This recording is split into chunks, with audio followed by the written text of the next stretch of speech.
Today in Taipei, a Chow Chow's rescue from a ditch leads to a hefty fine for its owner.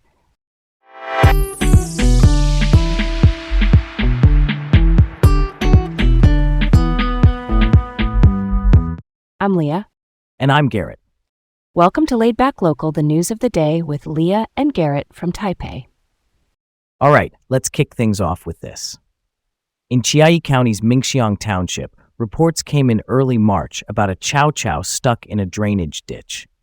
The county's Livestock Disease Control Center, the local animal health authority, pulled the dog out. It was in critical condition. Investigators traced the registered owner to someone named Chang in neighboring Changhua County. Authorities say Chang didn't respond to inquiries, and they found the dog wasn't neutered or vaccinated against rabies, a deadly virus. Those are violations of Taiwan's Animal Protection Act and the Animal Infectious Disease Prevention and Control Act. The result, a 110,000 new Taiwan dollars fine.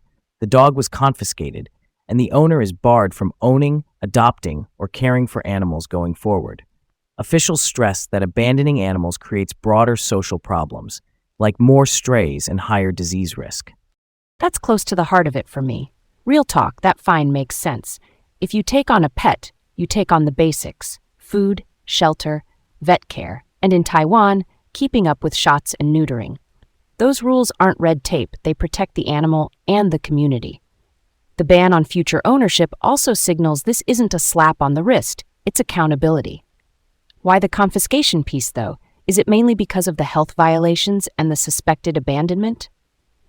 Yeah, that checks out. Under those laws, when there's serious neglect or non-compliance, especially no rabies shot and no neutering, authorities can seize the animal to ensure proper care. If the owner doesn't engage with investigators, it adds to the concern about abandonment.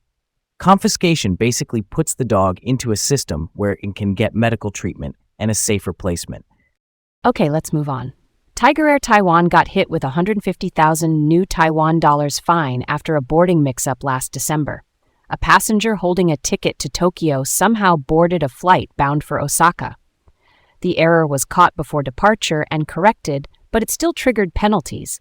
The Civil Aeronautics Administration, or the CAA, Taiwan's aviation regulator, also flagged a separate issue from August 2025 when a Tiger Air pilot flew at the wrong altitude on a route to Sapporo. The airline accepted the fines and says it's tightening training and procedures. In plain terms, procedures here mean the step-by-step checks at the gate and in the cockpit that prevent these mistakes. I'm all about that transparency. Tiger Air reported the boarding error voluntarily, which tells me they're trying to fix the system, not hide the problem. Quick question though, why such a sizable fine if the error was caught before takeoff? Because even a near miss is a safety breach. Boarding the wrong flight can create security and operational risks. Think miscounts on passenger manifests, baggage mismatches, and potential international entry issues.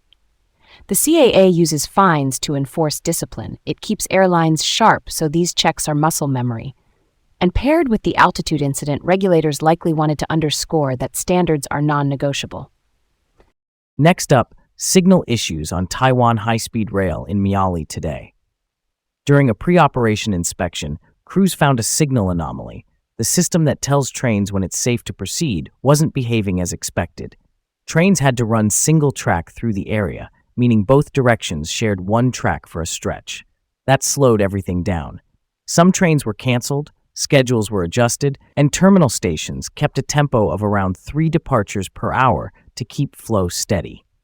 Refunds are available. If you were delayed more than 60 minutes, you're eligible for a full refund. The company is posting updates on repairs and refund rules as they go. That's the kind of customer care that matters on a messy day. Prompt alerts, a clear temporary schedule, and refunds for serious delays, that eases the pain. For anyone hearing single track and picturing chaos, remember, it's a standard safety fallback. Trains take turns through the affected segment, like a one-lane bridge with a flagger. Not glamorous, but it works. Switching gears just a little. Taichung's Airport Metro Orange Line is moving toward the bidding stage. Here's the gist. It's a planned 29-kilometer route with 26 stations to connect Taichung International Airport to central and southern districts. A feasibility study, basically the is this doable check for money, engineering, and demand, was approved back in July 2024. By July 2025, it had gone through more government procedures. Now the city is publicly reviewing bidding documents to collect feedback before tenders go out. That prep includes planning, environmental assessments, which are checks on noise, air, and neighborhood impact, and basic design work. Expect a mix of elevated and underground stations to fit the urban layout. That's a solid point on long-term benefits. Better airport access is a force multiplier for a city. It opens business corridors, smooths tourism, and nudges new housing and jobs along the line. I'm down for that. And getting feedback on the bidding documents now tends to save headaches later. Catch the snags before shovels hit dirt. On to the next thing. Taiwanese researchers just rolled out a smart way to track city noise in real time. The team includes National Yangming Chiaoteng University and National Tsinghua University.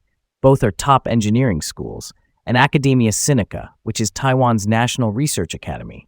They built portable sensors that feed data to the cloud, think remote computers handling storage and analysis, and use AI, software that learns patterns, to map noise across neighborhoods. Chunghwa Telecom, the major telecom company here, provides the cloud platform. Field tests in New Taipei City's Sanji and Lingkou and Taoyuan's Gishan and Luzhu showed accuracy on par with the Environmental Protection Administration's standard meters. The system creates heat maps so you can literally see loud hotspots by time of day. Director Pan Wenqi, who leads the project, emphasized noise as a health risk. It can disrupt sleep, increase stress, impact kids' learning, and over time raise cardiovascular risks. That's fascinating. Let's unpack this. Traditional noise monitors are few and pricey, so they miss a lot of the real-world story on the street. A flexible network that can be moved to schools or along busy roads fills those blind spots. And long-term data means city planners and health researchers can link noise patterns to outcomes, like sleep disruption or school performance. That's a story worth telling, and it makes managing noise less guesswork, more science. Thanks for tuning in to Laid Back Local, the news of the day with Leah and Garrett from Taipei. Have a great day, and join us again tomorrow for more updates.